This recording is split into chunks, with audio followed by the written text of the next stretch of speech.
Halo teman-teman mahasiswa untuk mata kuliah metode penelitian komunikasi kualitatif. Sudah berminggu-minggu kita stay at home, semoga semua sehat-sehat.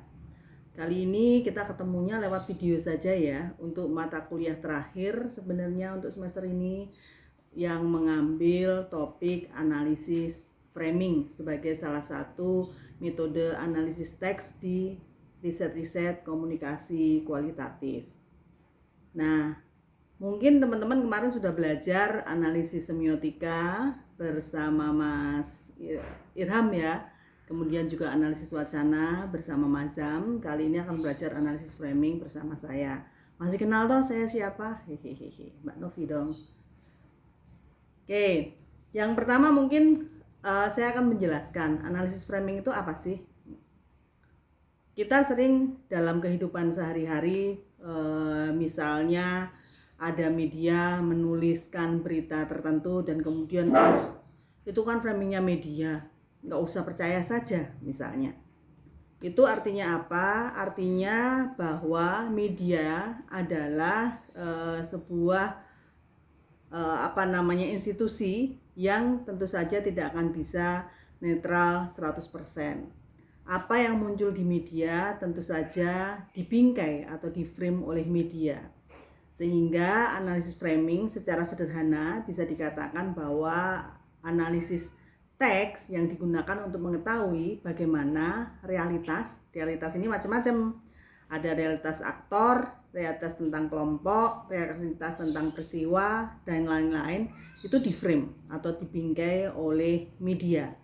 Artinya media punya potensi atau peluang untuk kemudian membingkai, sehingga seringkali aktor tertentu, kelompok tertentu, peristiwa tertentu akan dimunculkan di media secara berbeda jika medianya berbeda, karena setiap media juga tentu saja punya kepentingannya masing-masing. Nah, framing atau bingkai ini tentu saja akan bisa dibaca kalau kita paham bahwa pekerja media, entah itu jurnalis, kalau itu kemudian berita TV ya termasuk videografernya, kemudian editornya, termasuk sampai redaktur, bahkan pemimpin redaksi mempunyai bingkai sendiri yang itu bisa dilihat dari seleksi atau pemilihan faktanya, gambar yang berbeda, pengembangan faktanya, kemudian juga pemilihan sumber beritanya, sampai pengambilan gambarnya pun, misalnya frame cutting point atau bingkai gambarnya pun itu juga menjadi hal yang kemudian bisa menunjukkan bingkai yang berbeda. Nah, analisis framing tentu saja punya banyak kelebihan ya. Yang kelebihan pertama tentu saja adalah punya alat untuk menilai bagaimana kemudian fakta itu ditampilkan di media. Tadi fakta itu bisa berupa aktor, kelompok, peristiwa, dan lain-lainnya. Dan tentu saja analisis framing ini kan fungsinya untuk bagaimana melihat media ini mengkonstruksi realitas ya. Tentu saja akan membongkar bagaimana realitas ini dibingkai oleh media dengan mengetahui bagaimana perspektif dan cara pandang media dalam menyeleksi dan menulis berita.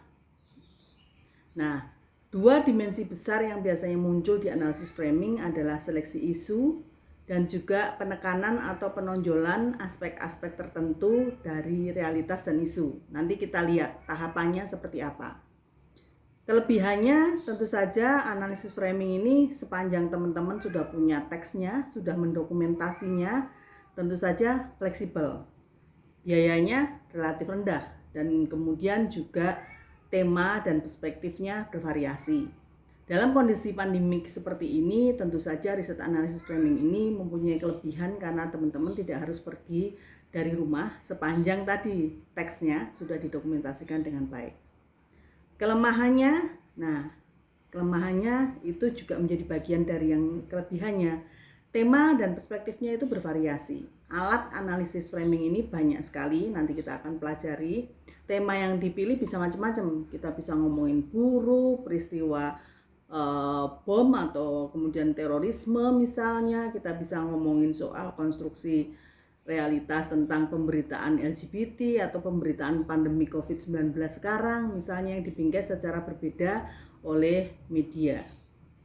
Nah, kelemahannya adalah tentu saja membaca teks itu nggak cuma common sense kalau dalam riset komunikasi, terutama riset untuk analisis teks, dan teman-teman juga sudah belajar kemarin di analisis semiotika dan analisis wacana.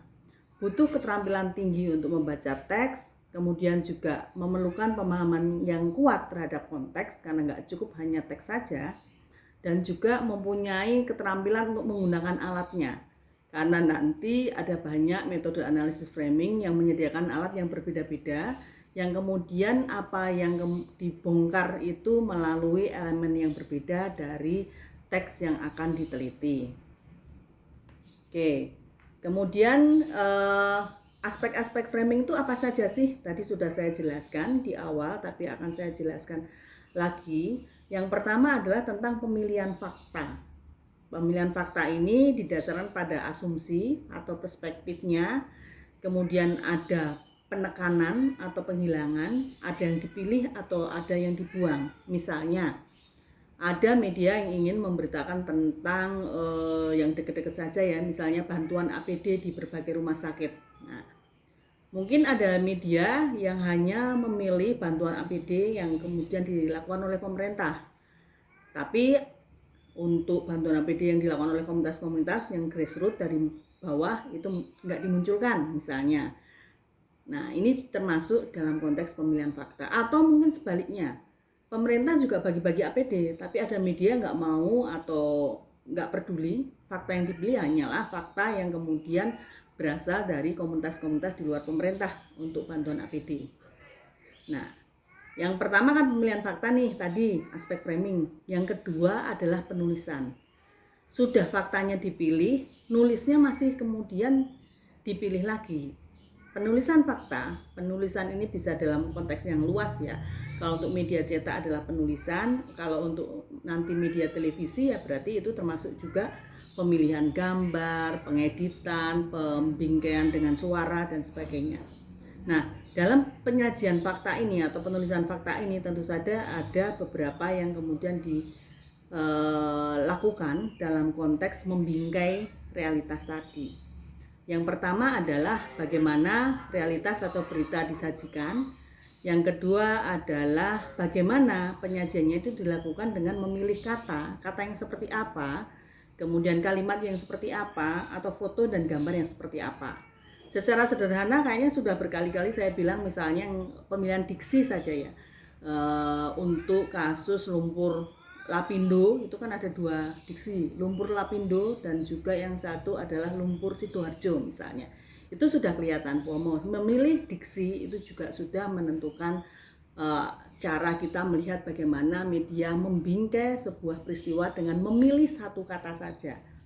Misalnya juga pernah ada penelitian yang menulis tentang berita terorisme di Indonesia, membandingkan beberapa media yang ada di Indonesia dan media di Australia. Saya lupa nama penelitinya siapa, tapi temuannya saya ingat sekali, temuannya itu bilang bahwa kalau untuk media Indonesia, biasanya label yang diberikan atau diksi yang diberikan pada pelaku pemboman itu disebut dengan teroris atau teroris radikal. Tapi media luar negeri mengkaitkan itu dengan agama Islam. Jadi kelompok radikal Islam, teroris Muslim seperti itu. Nah, ini bingkai juga. Kata itu juga termasuk dari bagaimana tidak hanya bagaimana kita memilih faktanya, tapi bagaimana juga memilih kata untuk menyampaikannya dalam media. Yang dengan begitu kita bisa membongkar bingkai apa yang ingin dimunculkan oleh media. Nah, kemudian hal yang penting dalam aspek framing yang lain adalah seleksi isu dan penonjolan isu. Seleksi isu ini berkaitan dengan yang tadi, pemilihan fakta, yaitu berhubungan dengan pemilihan fakta. Tidak semua aspek dari peristiwa ditampilkan karena wartawan hanya memilih topik tertentu saja.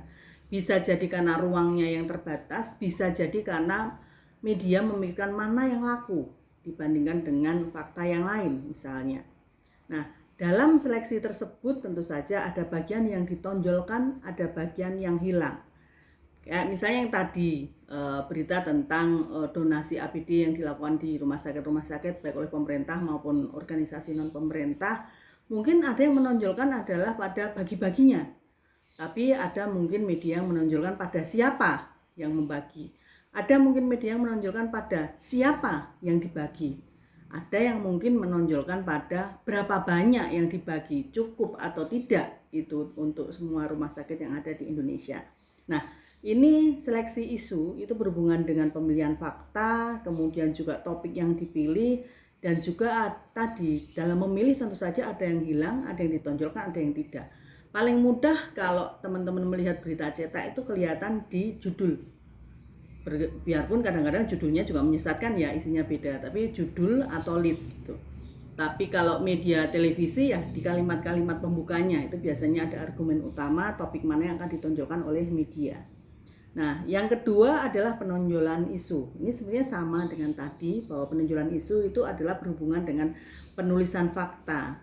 Setelah peristiwa tadi dipilih, sumber beritanya dipilih, datanya dipilih, ada bagian yang dipakai, ada bagian yang enggak. Nah, bagaimana peristiwa itu kemudian ditampilkan dan bagaimana fakta itu disajikan, itu juga menjadi hal yang penting. Misalnya saja kalau sekarang jumlah misalnya pasien positif COVID-19 itu mungkin dari media yang satu dengan media yang dua berbeda, karena kadang-kadang berbeda pada sumber yang dipilih, kemudian juga pada waktu yang dipilih, dan seringkali waktunya itu nggak dimunculkan, terutama kalau teman-teman melihat berita televisi ya. Melihat berita televisi ini kalau ada berita ulangan itu tanggal sama jam pertama kali misalnya peristiwa itu dilaporkan itu sering nggak dimunculkan. Misalnya ada peristiwa bencana banjir kalau di hari pertama di jam-jam awal, foto yang awal itu kita bisa membayangkan bahwa itu baru saja terjadi. Tapi kalau kemudian berita itu diulang di hari berikutnya karena banjirnya masih ada, kita jadi lepas konteks. Ini banjir yang hari ini atau banjir yang kemarin, yang hari pertama misalnya. Nah, harusnya kan ini ada nih penambahan informasi tentang waktu kapan gambar banjir itu diambil, tapi seringkali itu tidak dilakukan oleh media, dan itu tentu saja bisa misleading ya, bisa menyesatkan kita karena tidak tahu bagaimana fakta itu dibuat dan kapan fakta itu terjadi. Nah, seleksi isu itu bisa dilakukan melalui sejumlah cara. Yang pertama adalah pemilihan fakta, yang kedua adalah skrip. Pemilihan fakta itu dimulai dari ketika media menyaring fakta tertentu dan memberitakan aspek tertentu dari peristiwa. Nah, ini tadi dalam konteks kita yang sebelumnya kita bicara tentang seleksi isu dan penekanan isu. Kemudian yang kedua adalah skrip. Jadi skrip ini adalah naskah ya, bagaimana kemudian kata per kata dipilih, yakni bahwa semua berita ini pada dasarnya adalah terdiri dari rangkaian fakta maupun peristiwa. Satu fakta dengan fakta yang lain dihubungkan, diberi konteks dan diberi keterangan oleh media, sehingga fakta tersebut dipahami oleh khalayak. Nah, misalnya saja ini yang dicontohkan di PowerPoint adalah berita tentang peristiwa pemerkosaan. Ada banyak potongan fakta dalam peristiwa tersebut gitu. Tapi bagaimana fakta ini disusun oleh media, skrip inilah yang kemudian menentukan kesan ketika diterima oleh pembaca atau khalayak secara umum. Misalnya sama peristiwa tapi skripnya bisa 3 kemungkinan. Nanti dilihat di slide ke-9 ya teman-teman di PowerPoint gitu. Jadi skrip satunya proses terjadi perkosaan, profil pelaku, profil korban, dan akibat bagi korban. Skrip yang kedua, upaya pelaku, proses terjadi perkosaan, profil pelaku, profil korban, akibat bagi korban. Sementara skrip 3 dimulai dari akibat perkosaan, profil korban, upaya pelaku, proses terjadi perkosaan, dan profil pelaku. Elemen yang dimunculkan sebenarnya sama, tapi penekanannya kemudian menjadi berbeda dalam skrip yang berbeda, sehingga kesan yang diterima oleh khalayak tentu saja akan berbeda. Nah, Penonjolan isu itu bisa dilakukan melalui berbagai cara ya, kayak tadi pemilihan kosakata, pemilihan narasumber, grafis atau foto yang bisa memperkuat kesan atau pemahaman khalayak. Di tabel yang ada di halaman slide 10 itu dimunculkan. Ada tabel yang memuat 3 item penting, yaitu aktor, peristiwa, dan aktor. Aktor yang pertama sebenarnya korban peristiwa itu tadi, kita masih menjelaskan tentang perkosaan ya, berita perkosaan. Kemudian aktor itu pelaku. Ini diambil dari bukunya Mas Erianto ya, Analisis Wacana. Nah, ada 1, 2, 3, 4, 5 contoh yang kemudian akan menimbulkan kesan yang berbeda meskipun peristiwanya sama. Saya bacakan ya urutannya: aktor korban peristiwa, aktor pelaku. Oke. Yang pertama, seorang gadis diperkosa oleh pemuda. Yang kedua, seorang wanita digagahi pemuda dari keluarga broken home. Yang ketiga, seorang gadis cantik dinodai oleh pemuda yang lagi mabuk. Yang keempat, seorang wanita desa disetubuhi laki-laki tak dikenal. Yang terakhir, seorang gadis berpakaian mini diperawani seorang pengangguran.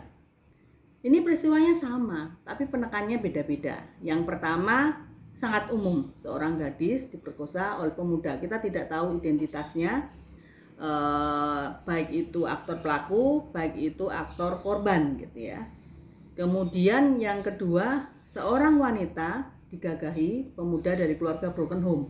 Ini kesan yang muncul dari pembaca mungkin, yang mungkin jadi pemerkosa itu kalau dia broken home. Jadi menyalahkan pelaku karena dia broken home, dihubungkan dengan itu.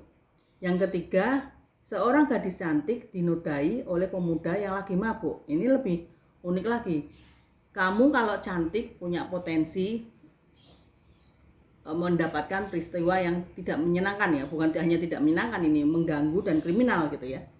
Kemudian aktornya dikasih label lagi oleh pemuda yang lagi mabuk. Jadi karena dia mabuk, dia melakukan itu. Kalau nggak mabuk enggak, kesannya akan ada seperti itu. Seorang wanita desa. Ini sudah wanita desa. Apa ini maknanya? Laki-laki tak dikenal. Bukan laki-laki yang dikenal. Berarti ada frame bahwa strangers itu yang berbahaya gitu. Yang terakhir, berpakaian mini. Berpakaian mini itu dianggap sebagai pengundang. Seorang pengangguran karena dia nganggur, kurang kerjaan. Itu kan kesannya jadi beda-beda meskipun mungkin peristiwanya sama. Nah, ini contoh yang mungkin kelihatan sekali bahwa penonjolan isu itu bisa dilakukan dengan memilih kata-kata yang berbeda untuk dalam kasus ini aktor pelaku, aktor korban maupun peristiwanya sendiri. Peristiwanya beda-beda ini kata yang dipilih, dan tentu saja punya konsekuensi yang berbeda, bukan hanya sekedar pemilihan sinonim atau kata yang berbeda saja. Oke. Kemudian kita melanjutkan pada penekanan seleksi isu dan juga penekanan pada penekanan isu. Nah, seleksi isu sebagai peneliti kita harus bertanya beberapa hal nih. Kenapa sih peristiwa itu yang diberitakan dan bukan yang lain? Kenapa isu itu yang diangkat dan bukan yang lain? Kenapa sisi itu yang diberitakan dan bukan yang lain? Tadi kita kembali ke yang APD aja, yang dekat dengan peristiwa sehari-hari sekarang ya. Kenapa peristiwa donasi APD ke rumah sakit itu penting untuk diberitakan? Mungkin karena jumlahnya kurang, mungkin karena APD-nya dipakai oleh kelompok masyarakat yang lain gitu. Kenapa isu itu yang diangkat? Misalnya memilih yang non pemerintah. Kenapa pelaku non pemerintah itu yang diangkat, bukan yang pemerintah? Apakah ingin menunjukkan pemerintah ini tidak cukup capable, atau ingin menunjukkan bahwa masyarakat ini bergerak lebih cepat misalnya? Ini perlu kita kepo ya sebagai peneliti. Kenapa sisi itu yang diberitakan? Kenapa sisi yang dipilih adalah tentang tadi komunitas grassroots yang berbagi APD, dan kenapa juga misalnya yang dicari adalah lebih ke human interest-nya. Ternyata kelompok-kelompok yang berdonasi untuk APD ini bukan kelompok yang misalnya menengah ke atas lah, mereka pendapatannya biasa-biasa saja misalnya. Nah, ini seleksi isu. Jadi teman-teman harus melihat bahwa media ini punya bingkai, dan kemudian ketika menyeleksi isu itu kita harus mempertanyakan peristiwanya, isunya, maupun sisi yang dipilih.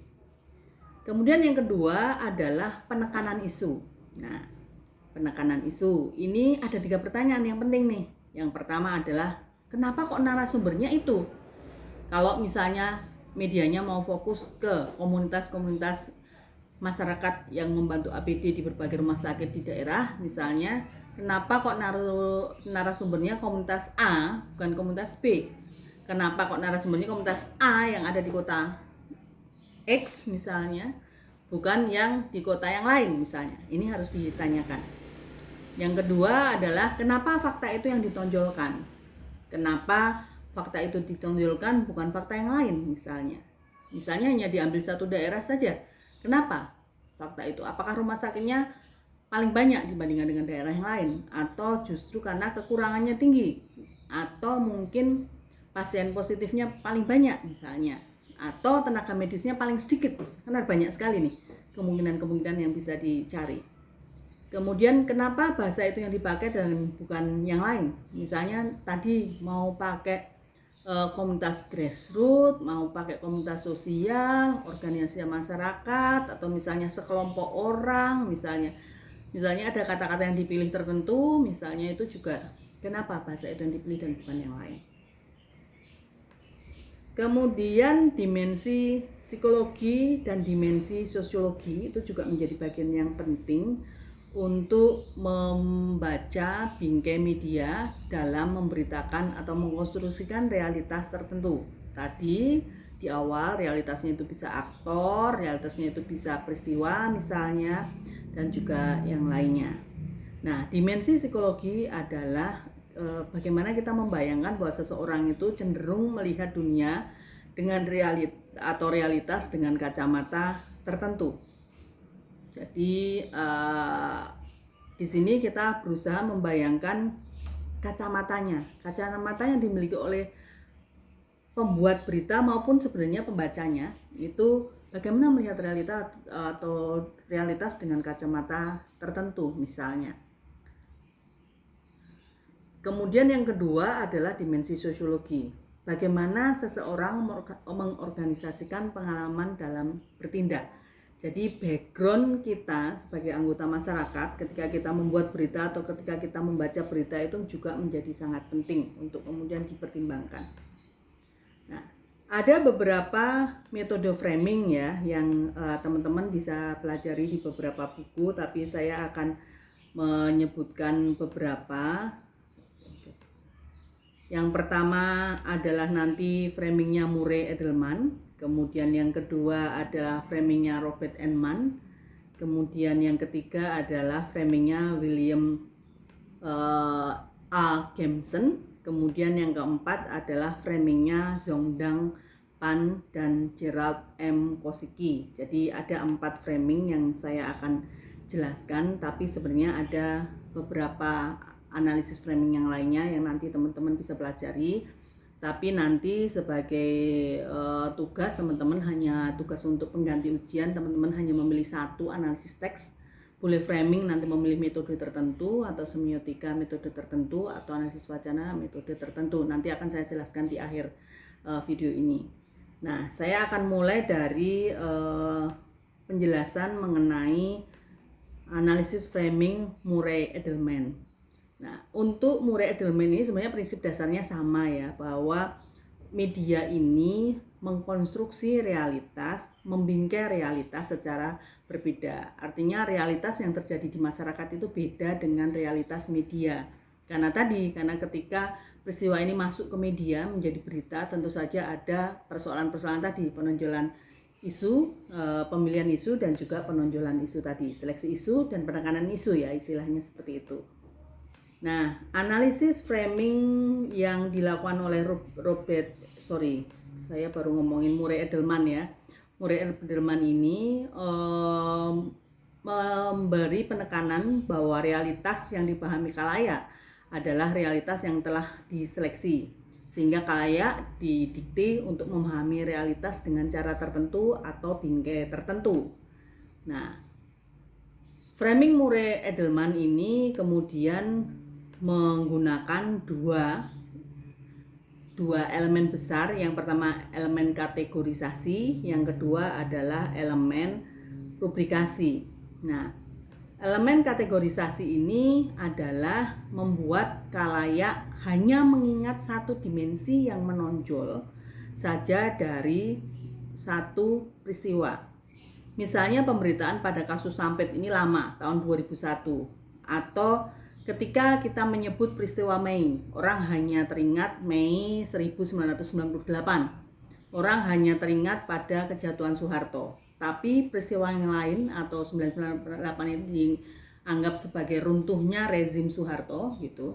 Tapi orang lupa bahwa ada peristiwa lain seperti perkosaan massal terhadap perempuan-perempuan dengan etnis Cina itu tidak tersentuh karena yang dilihat adalah peta besar tentang kejatuhan Soeharto saja.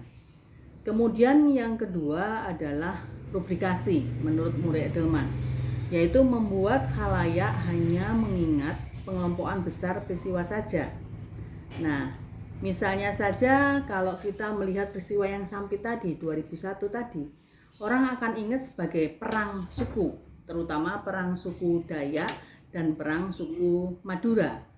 Tapi dimensi-dimensi lain seperti penebangan liar, kemudian HPH dan juga ketidakadilan tidak tersentuh gitu. Nah, dalam framing Murray Edelman ini yang dikritisi adalah pada kategorisasi. Kategorisasinya itu benar nggak ya? Yang kedua adalah rubrikasi. Ada nggak kesalahan dalam rubrikasi yang dipilih oleh media? Nah, ini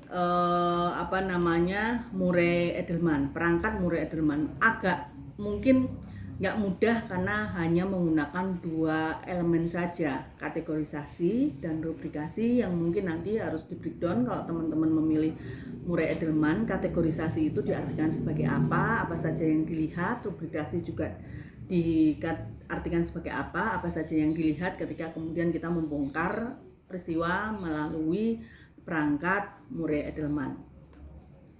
Yang kedua adalah perangkat framingnya milik Robert Enman. Ini kayaknya sepanjang tadi saya berusaha mencari Google untuk nyari contoh, Robert Enman ini banyak dipakai ya, jadi lumayan populer sebagai salah satu teknik analisis framing. Prinsip dasar dari framing Robert Enman adalah penempatan informasi-informasi dalam konteks yang khas sehingga isu tertentu mendapatkan alokasi lebih besar dari yang lain. Framing menggambarkan proses seleksi dan menunjukkan aspek tertentu dari realitas media. Nah, Robert Enman ini memiliki 4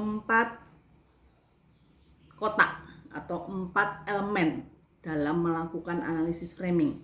Yang pertama adalah define problems, pendefinisian masalah. Ini dilihat dari bagaimana peristiwa itu dilihat, sebagai apa, sebagai masalah apa. Kemudian yang kedua adalah diagnose causes, ini memperkirakan masalah atau sumber masalah. Peristiwa itu disebabkan oleh apa? Apa yang menjadi penyebab masalah tersebut? Siapa aktor? Aktor ini bisa orang, institusi, organisasi yang menyebabkan masalah tersebut. Kemudian yang ketiga adalah make moral judgment, membuat keputusan moral.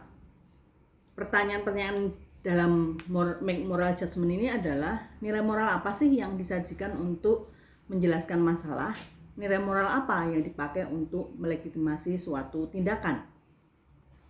Yang keempat adalah penyelesaian apa yang ditawarkan, atau kalau di dalam elemennya Robert Enman disebut dengan treatment recommendation, menekankan penyelesaian masalah.